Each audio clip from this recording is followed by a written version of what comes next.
Hello and welcome. This is the fourth and the last part of the chapter Parties and Party System in India. And in this part, I'm going to explain about the bi-party system, multi-party system, and the coalition system. And when do we see these systems coming up into India at different points in time. So let's begin the chapter. अब ये जो bi party system है, the bi party system is actually a system where two major political parties or alliances dominate the political landscape.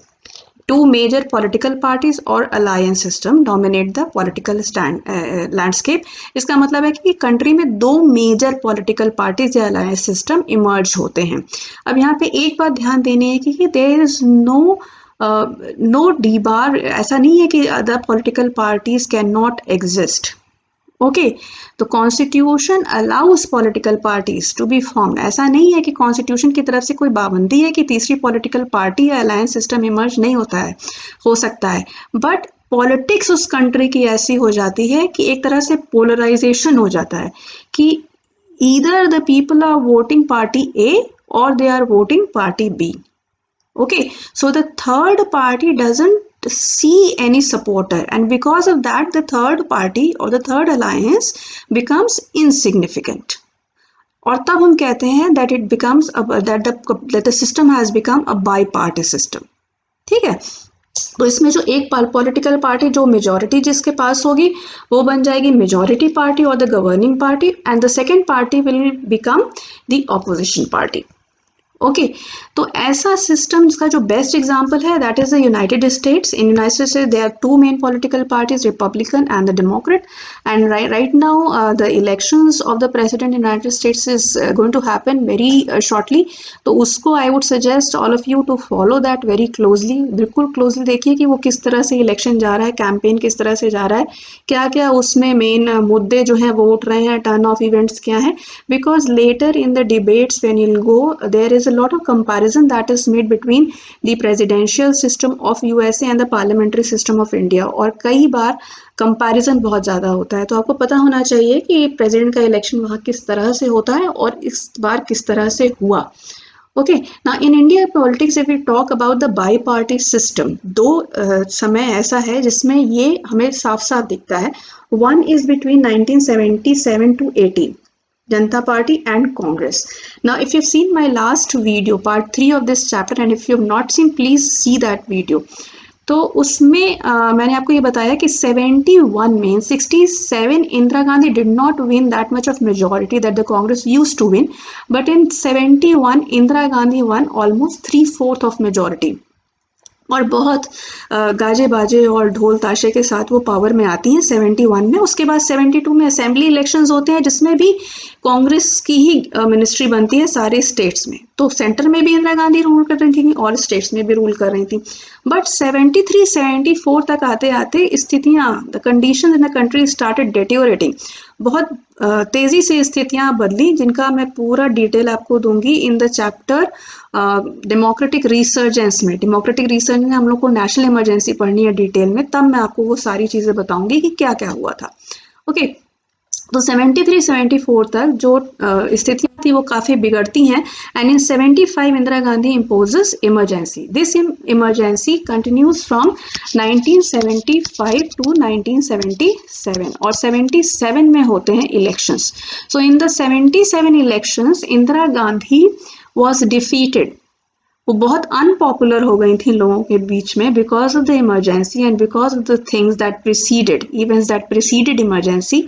वो बहुत ज़्यादा unpopular हो गई थी. लोगों के मन में बहुत गुस्सा था कांग्रेस और इंदिरा गांधी के अगेंस्ट, और ये गुस्सा सामने निकल कर आया in the results of 1977 Lok Sabha elections. So if you see this map, you can see all the green areas here is the area where Janata Party won. So in 77 elections, all these opposition parties in India came together and they formed Janata Party. अब यहाँ party word याद रखिएगा, दल मत लिखिएगा.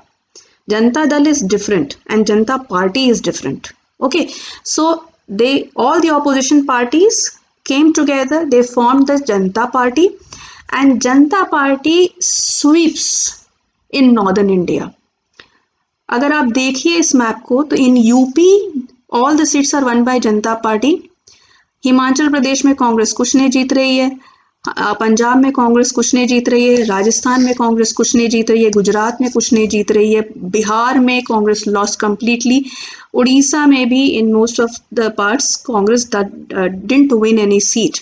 Okay, तो ये पूरा जो सिस्टम था वो जनता पार्टी और कांग्रेस में डिवाइड हो गया। ओके, तो इसको यहाँ पे हम देखते हैं in India clearly a by party system. Fine. Next, the bi-party system, as I said earlier also, it's like if there are two alliances also opposite to each other, then it will also be called a bi-party system. तो यहाँ पे अब 99 से जब अटल बिहारी वाजपेयी जी ने government बनाई और वो गवर्नमेंट चलती है 2004 तक, तब से लेकर अब तक अगर आप देखिए तो the entire politics in the country is centred around either NDA और UP. NDA is National Democratic Alliance, that is led by BJP, and UPA is United Progressive Alliance, that is led by Congress. So all the regional parties and the state parties, they are either joining NDA or they are joining UPA. So the politics in the central politics in the country is around these two major alliance group. And from 99 till present, the politics is being run like that only. तो अगर आप present की politics भी देखेंगे तो दो ही alliance group नजर आते हैं, या तो एनडीए है या यूपीए है, तो या तो बीजेपी एंड सपोर्टिंग पार्टीज है या कांग्रेस एंड सपोर्टिंग पार्टीज है। ठीक है, तो इस तरह से हम बाई पार्टी सिस्टम देखते हैं। और ये बाई पार्टी सिस्टम किसी भी कंट्री में पॉलिटिकली इमर्ज होता है, कॉन्स्टिट्यूशनली नहीं होता है, पॉलिटिकली इमर्ज होता है। Constitutionally the system in India is also multi party. Okay, तो अगर आप सेंट्रल की पॉलिटिक्स देखेंगे तो उसमें यूपीए वर्सेस एनडीए आपको दिखेगा, लेकिन अगर आप स्टेट्स की पॉलिटिक्स देखने जाएंगे तो उसमें in the states there are regional political parties who have a strong hold, and many states the regional political parties have formed government. Okay, तो theoretically speaking it is a multi-party system, and in the state politics also if we see the multi-party system do exist. And why so the second reason is that the regional political parties are playing a very important role in the national politics as well. The national parties are dependent on the regional parties for their support to stay in power. और कई बार तो जो आपकी 90s की politics है उसमें कई बार ये देखने को मिला कि एक रीजनल पॉलिटिकल पार्टी की वजह से गवर्नमेंट गिर गई। तो अगर आप अटल बिहारी वाजपेयी जी के सेकेंड टर्म की बात करते हैं, जब उनकी सरकार 13 महीने में गिरी थी, 13 मंथ्स वो गवर्नमेंट चली थी, और वो गिरी इसलिए थी क्योंकि जयललिता जी की AIADMK जो था उन्होंने सपोर्ट वापस ले लिया था। ओके, तो कई बार रीजनल पॉलिटिकल पार्टीज इतनी इंपॉर्टेंट रोल उन्होंने प्ले किया नेशनल पॉलिटिक्स में that it led to the fall of the government. So the regional political parties of late have become very important in national politics. Okay, now the second thing is that the multi-party system reflects the tendency of diverse groups and diverse opinion. ये बहुत important चीज है इसको समझने के लिए।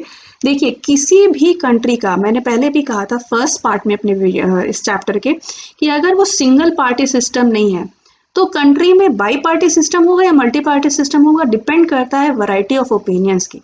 अगर उस कंट्री में वैरायटी ऑफ ओपिनियंस और वैरायटी ऑफ इंटरेस्ट हैं तो वहां पे मल्टी पार्टी सिस्टम होगा। अगर उस कंट्री में पोलराइजेशन हो जाता है, पोलराइजेशन का मतलब ये होता है कि जो ओपिनियन है वो केवल दो धड़ों में डिवाइड हो जाते हैं। तो अगर आपको कंट्री में खाली दो ही तरह का ओपिनियन दिख रहा है, जैसे कि इस समय एट प्रेजेंट क्या दिखता है कि या तो आप बीजेपी के साथ हैं या आप बीजेपी के अगेंस्ट हैं, या तो आप कांग्रेस के साथ हैं या कांग्रेस से अगेंस्ट है। ओके, तो अगर पोलराइजेशन इस तरह का होता है तो फिर बाई पार्टी सिस्टम इमर्ज होता है। ओके, अगर आप किसी भी दो जो मेन पार्टीज हैं उनके साथ नहीं है और तीसरे एक ओपिनियन के साथ हैं, तीसरे एक ग्रुप के साथ हैं, और उसके साथ केवल आप नहीं है बल्कि बहुत सारे लोग जुड़ते हैं, तो एक थर्ड ओपिनियन इमर्ज होता है और तब वो बन जाता है मल्टी पार्टी। ओके, इसी तरह डाइवर्सिटी ऑफ ओपिनियन जितनी बढ़ती जाएगी और जहां पे आप एकदम मिलाव नहीं कर पाएंगे विचारों का, तब वो बनता है multi party system. So this system also reduces the possibility of consensus. If you are able to agree with the other opinion if you can arrive at a consensus, अगर आप एक मत की तरफ बढ़ सकते हैं तो बाई पार्टी सिस्टम हो जाएगा, लेकिन अगर आप वो नहीं कर पाते हैं तो मल्टी पार्टी सिस्टम ही रहेगा।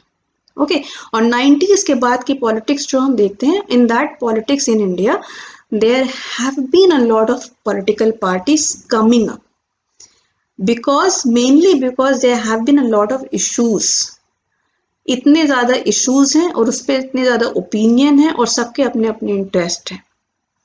Okay, so that's why we see the emergence of a lot of parties, and that's leading towards multi-party system. Now in the multi-party system a coalition becomes necessary, क्योंकि multi party system में it's very difficult that a single party will get a majority, so if the single party will not get the majority then how the government will be form, many parties will come together, they will form a coalition and then they will form the government. Okay, so coalition is a system where two or more parties come together to form government because no single party is able to secure a majority on its own. अब coalition system जो होता है उसके कुछ unique features होते हैं, और ये यूनिक फीचर ये होता है कि सबसे पहली बात तो coalition में you will keep the ideologies aside. Whenever you form a coalition, then you have to agree on certain things which go even against your ideology. Okay तो जैसे कि आपने पिछले वीडियो में देखा कि 1967 में पहली बार संयुक्त विधायक दल की गवर्नमेंट्स आई इस स्टेट में। वो गवर्नमेंट्स क्या थी? वो कोलिशन गवर्नमेंट्स थी, जिसमें कि आपकी भारतीय जनसंघ भी था, सीपीआई भी थी, रीजनल पार्टीज भी थी, तो लेफ्ट राइट सारी उसमें आ गई for the purpose of forming the government. Okay, so in a coalition always the ideologies are kept aside. This is a cartoon that is in your book and it's a very much asked cartoon in the board exam. ये cartoon 1989 में जब VP Singh की government बनी थी, ये VP Singh है इसमें दिखाए गए हैं, तो जब वीपी सिंह की गवर्नमेंट बनी थी, वीपी सिंह की गवर्नमेंट का जो कोलिशन था वो था नेशनल फ्रंट। अब नेशनल फ्रंट को भी फिर भी इनकी जो था वो माइनॉरिटी में आ रहे थे तो इनको सपोर्ट की जरूरत थी। Now this government was supported by CPI. ये सीपीआई के ज्योति बासु हैं जो कि वेस्ट बंगाल के चीफ मिनिस्टर है बहुत लंबे समय के लिए, और ये हैं बीजेपी के लाल कृष्ण आडवाणी, इनको तो आप पहचान ही रहे होंगे। तो this government of NDA government of VP Singh was supported by both CPI and BJP. Now BJP is a rightist party, CPI is a leftist party. उत्तर दक्षिण है ये, इनका कहीं पे कोई आइडियोलॉजिकल सामंजस्य नहीं है, but both of them were supporting, both came on one front to support VP Singh. Why? Because they wanted to keep Congress out of power. Okay, तो ये जो है इस तरह से खाली एक बार नहीं हुआ इंडियन पॉलिटिक्स में, ये बहुत बार होता है, और अभी भी अगर आप देख लीजिए तो बहुत बार ऐसा हुआ भी है। फाइन। अब जैसे कि कश्मीर में जब आर्टिकल 370 को हटाया गया, उसके पहले जो गवर्नमेंट बनी थी कश्मीर में, उसमें बीजेपी भी थी और आपकी महबूबा मुफ्ती की पार्टी थी। दोनों आइडियोलॉजिकली इधर उधर जाते हैं बट थे साथ में। ओके, तो कोलिशन गवर्नमेंट में it often happens that the ideology is kept aside. तो गवर्नमेंट कैसे चलती है? गवर्नमेंट चलती है on the basis of the common minimum programme. तो एक कॉमन मिनिमम प्रोग्राम निकाला जाता है, इसका मतलब ये होता है कौन सी वो मिनिमम चीजें जो दोनों, जिसपे सारी पार्टियां अग्री करती हैं। All those who are a part of coalition agree on some points, so those points are written in the common minimum program, और उसी को आधार मान के गवर्नमेंट को चलाया जाता है कि हम ये करेंगे। फाइन। तो कोलिशन गवर्नमेंट का, कोलिशन सिस्टम का ये है। अब इंडिया में अगर आप देखेंगे तो आपको बाई पार्टी सिस्टम भी दिख जाएगा, आपको मल्टी पार्टी सिस्टम भी दिख जाएगा, और कोलिशन सिस्टम तो दिखेगा ही दिखेगा। Fine. Now, what are the dominant features of India's party system at present? It has a multi-party system that I told you clearly. Multi-party system में इतनी सारी parties election commission ने recognize कर रखी हैं, तो multi-party system हुआ ही हुआ। Okay. Now it is seeing the emergence of a bi-party system in the manner that most of the parties are either in the NDA or in the UPA. Okay. Political parties are competitive. These political parties are very competitive. Okay, and the regional parties have come to play a very important role in the government at the center and also in the states. The regional parties are becoming very powerful, और इसका एक बहुत जो आपको लक्षण देखने को मिलता है वो ये देखने को मिलता है कि अब 356 का यूज ज़्यादा नहीं होता है। इंदिरा गांधी के टाइम में जब उनकी गवर्नमेंट सेंटर और स्टेट्स दोनों में होती थी तो 356 धड़ाधड़ यूज होता था, धड़ाधड़ स्टेट्स की गवर्नमेंट को बर्खास्त किया जाता था। लेकिन अब आप देखेंगे कि 356 का यूज बहुत कम हो गया है। रीजन उसका यही है कि रीजनल पार्टी की गवर्नमेंट है, अगर आप उसको बर्खास्त करेंगे और फ्यूचर में आपको उसके सपोर्ट की जरूरत पड़ती है सेंटर में, तो वो क्यों आएंगे आपको सपोर्ट करने। Okay, so we see an improvement of relationship between the center and the states also. That is one good effect of this, of coalition government. Okay, next ये है कि election is now fought not among the parties but among the coalition of parties.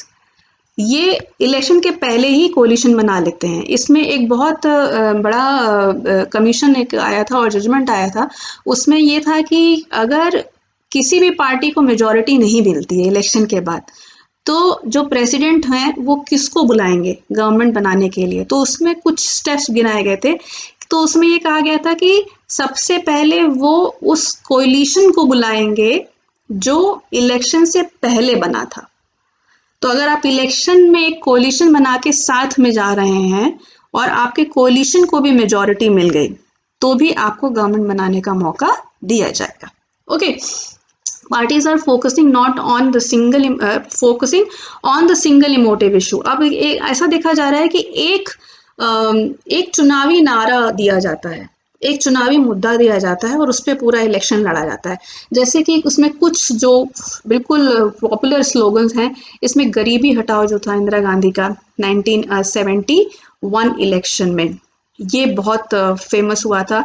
और ये कैसे पासा इसका पलटा था वो हम लोग देखेंगे नेक्स्ट चैप्टर में। इंदिरा इज इंडिया ये स्लोगन आया था। Taking into the 21st century, इस पे राजीव गांधी ने इलेक्शन लड़ा था। बीजेपी का इंडिया शाइनिंग 99 का, कांग्रेस का फील गुड फैक्टर 2004 का। तो ये जो चीजें हैं, ये अब इलेक्शन में हम लोग देखते हैं कि मुद्दे बहुत कम हैं, मुद्दे वही हैं, बट एक जो स्लोगन है, एक जो कैचवर्ड है, उस पे इलेक्शन लड़ा जा रहा है। Okay, and the parties now look for short term electoral gains rather than building lasting social collisions. ऐसा नहीं है कि जो कोलिशंस बन रहे हैं वो परमानेंट कोलिशंस हैं। The coalitions are very temporary in nature. Now the parties don't hesitate in breaking the coalitions also. Like you saw in Maharashtra, BJP and Shiv Sena fought the election together, but after the elections, they went against each other. उनका नहीं बन पाया adjustment और BJP अलग चल गई और शिव सेना ने एनसीपी के साथ मिलकर गवर्नमेंट बना ली। ओके, तो अब ये जो है पार्टीज हैं, ये शॉर्ट टर्म गेन्स को देख रही हैं। अब ये बहुत ज़्यादा लॉन्ग टर्म नहीं चलती हैं, ये नहीं सोच के नहीं चलती हैं कि इन पार्टी को हम साथ में लेकर चलेंगे अगले 15-20 सालों तक। ऐसा नहीं है, एक इलेक्शन की बात होती है। ठीक है, तो ये है main features of India's party system, and with this we have completed this chapter. I am again saying that I don't know the content that is there in the new book that is supposed to be released by CBSE. तो वो book कब आती है ये हमें नहीं पता, इसलिए मैंने सोचा कि वेट करने से अच्छा है कि जो हमारे पास टॉपिक्स हैं जो CBSE ने भेजे हैं उसके बेसिस पे ही मैं आपको उतना कंटेंट प्रोवाइड करूँगी जितना सफिशिएंट होना चाहिए। ओके, सो ये सोच कर मैंने ये चैप्टर का वीडियो जो है वो अपलोड किया है। I hope that it helps you and keep giving me your feedback. और बहुत अच्छे फीडबैक आप लोग में कई लोग दे रहे हैं जिसको पढ़ के बहुत अच्छा लगता है, and I feel so motivated. Thank you for all that. Bye bye.